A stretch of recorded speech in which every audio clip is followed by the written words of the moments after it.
Friends, कैसे हैं आप लोग। आज हम लोग पढ़ेंगे MAHN यानी master of arts in Hindu studies, जिसमें आज पढ़ेंगे MHN 004 के खंड 6 में इकाई 4 जाति की आयतित संकल्पना, जिसमें आज हम आपके लिए लेकर आए हैं आयतित संकल्पना के मुख्य उद्देश्य।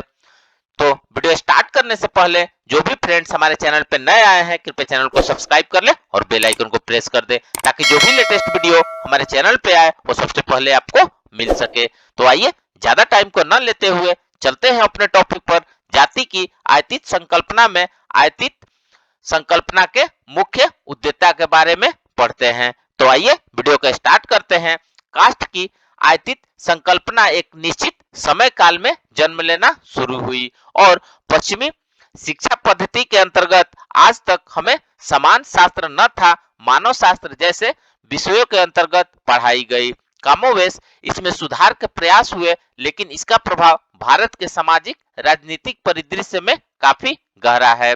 इस परिकल्पना को स्थापित करने में कुछ प्रमुख विद्वान को इस भाग में हम समझेंगे। आइए, जिसमें सबसे पहले हम नेस्फील्ड और डेंजिल इवेंट्स के बारे में पढ़ते हैं।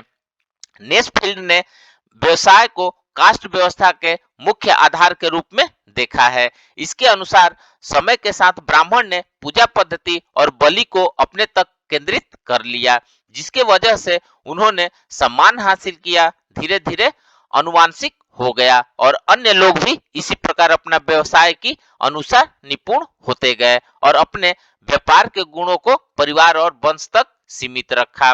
1881 में पंजाब जनगणना के आधार पर डेंजिल ने भी इसी परिकल्पना को रखा, जो जाति को फंक्शनल गिल्ड के रूप में देखता है। सन ने बहुत ही स्पष्ट रूप से घोषित कर दिया कि जाति केवल हिंदुओं की संस्था है और पूरी तरह से धार्मिक व्यवस्था का हिस्सा है। उसने वर्ण व्यवस्था को ही अपना प्रारूप बताया और 4 वर्णों के विभाजन को शाश्वत और सार्वभौम बताया, जो कि हिंदू के इतिहास में शुरू से चला आ रहा है। आइए अब नेक्स्ट पढ़ते हैं मैक्स वेबर। मैक्स वेबर पश्चिम के प्रयाग आइए अब नेक्स्ट पढ़ते हैं मैक्स वेबर।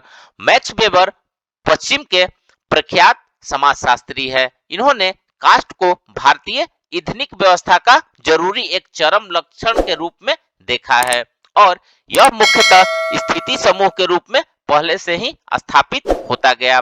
ऐसा भारत होने में का कारण पूंजीवादी अर्थव्यवस्था के न होने को वेबर ने बताया।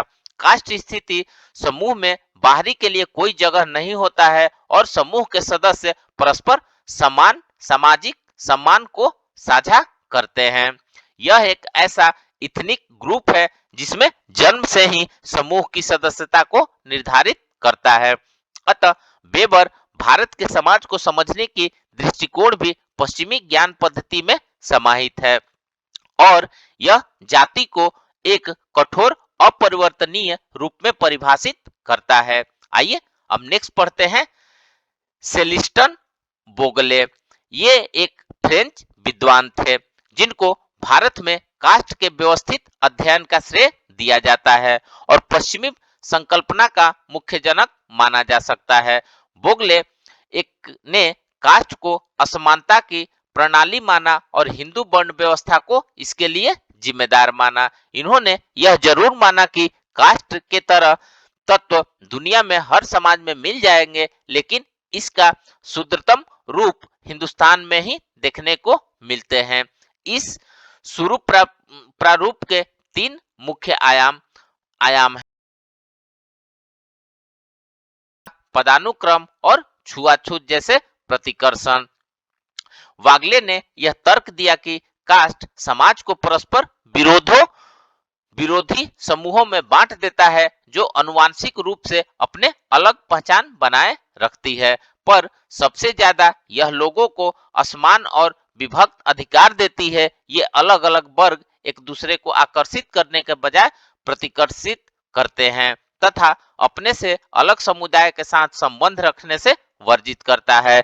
इसकी संरचना इस प्रकार है कि समाज कई सारे टुकड़ों में बटा हुआ दिखता है और हर टुकड़ा एक दूसरे को पारस्परिक रूप से प्रतिकर्षण से देखते हैं। आइए अब नेक्स्ट देखते हैं 4th नंबर पॉइंट लुई ड्यूमो। फ्रांसीसी मानवशास्त्री लुई डुइमो ने बुगले के सिद्धांत को ही आगे बढ़ाया कि जाति हिंदू परंपरा के विशिष्ट सामाजिक लक्षण की तरह देखता है। इन्होंने हालांकि एक कदम आगे जाकर कास्ट का उपयोग भारतीय और पश्चिम समाज की तुलना में ही कर डाला। उन्होंने पश्चिम को व्यक्तिवादी और समानता का आधारित आधुनिक समाज की तुलना भारतीय समाज को पारंपरिक संपूर्णता से भरा समग्रता पर ध्यान देने वाला बताया। कास्ट को भारत के समाज को एक समग्रता देने वाला इंस्टीट्यूशन से तरह प्रस्तुत करते बताया कि जो समग्रता पर बल देता है और व्यक्तिवाद को महत्व नहीं देता है। ड्यूमो ने बहुत ही प्रसिद्ध किताब हेराल्डिकस किरनी, जिसमें उन्होंने भारत की कास्ट व्यवस्था को सामाजिक विभेद और असमानता को पोषित करने वाला बताया, जबकि पश्चिम का व्यक्तिवादी समाज समानता पर चलने को आवश्यक मानता है। डुइमो यद्यपि एक मानव शास्त्री थे, पर उनकी कास्ट के समक्ष का स्रोत भी शास्त्रीय हिंदू धर्म ग्रंथ ही थे। अतः इनकी सुप्रचलित परिकल्पना भी पुस्तकीय दृष्टिकोण से प्रभावित रही। ड्यूमो की पुस्तक में पदानुक्रम को मुख्य विलय बनाया तथा इसको मौलिक सामाजिक सिद्धांत बताया। उनके हिसाब से कास्ट लगभग 80 BCE में अपने अस्तित्व में गई और उसी समय से सामाजिक असमानता को इस तरह से व्यवस्थित कर दिया कि वह प्राकृतिक व्यवस्था सी दिखने लगे। इसको एक धार्मिक और ऐतिहासिक वैधता दे दी गई, जिससे इसके अंतर्निरोधों को चैलेंज न किया जा सके। अतः डुइमो ने कास्ट व्यवस्था के विचार और मूल्यों से जोड़कर देखा और इसके राजनीतिक, भौतिक, आर्थिक पक्षों को नगण्य माना। हालांकि ड्यूमो की संकल्पना में विचारधारा एक स्वायत्त सामाजिक हिस्सा है और मार्क्स के सुपर स्ट्रक्चर पर निर्भर नहीं है। अतः कास्ट की आइडियोलॉजी भी स्वायत्त तरीके से पदानुक्रम, विचार और मूल्यों से बंधी है। ड्यूमो ने इस विचार के पीछे एक जरूरी सिद्धांत, जो कि binary operation of pure and impure है, जिसकी जिम्मेदार माना। यह शुद्ध और अशुद्ध का विरोधी ही पदानुक्रम में कास्ट के स्थान को निर्धारित करता है। ड्यूमो का यह मॉडल लेवी स्ट्रास के स्ट्रक्चरल संकल्पना से प्रभावित दिखता है, जहां सामाजिक संस्था को एक बाइनरी ऑपोजिशन के स्तर तक जाकर देखा गया। शुद्ध को समाज में अपना अशुद्ध निर्धारित करना होता है। इसी शुद्ध और अशुद्ध के आधार बताकर समाज में अन्य विभेद को भी मेंटेन किया जाता है, जैसे कि श्रम का विभाजन, वैवाहिक साथी का चयन, व्यवसायों का चयन। इसी के आधार पर शुद्धता कार्य करने वाले ब्राह्मण सबसे ऊपर और तथा अशुद्ध और घृणित कार्य करने वाले को नीच रखा जाता है। इस तरह से अंग्रेजों के लेखन से आरंभ होकर ड्यूमो तक आते आते कास्ट की शब्दावली तथा इसकी पश्चिमी संकल्पना को भारत में स्थापित कर दिया गया। ड्यूमो इसमें सबसे ज्यादा प्रभावशाली रहे और आज भी इनको कास्ट थ्योरी में प्रमुखता से पढ़ाया जाता है। फ्रेंड्स, इस प्रकार से आज हमने जाति की आयतित संकल्पना में आयतित संकल्पना के मुख्य उद्देश्यता के बारे में पढ़ा। तो मिलते हैं एक नए वीडियो के साथ में, तब तक हमारे चैनल पे बने रहिए। धन्यवाद।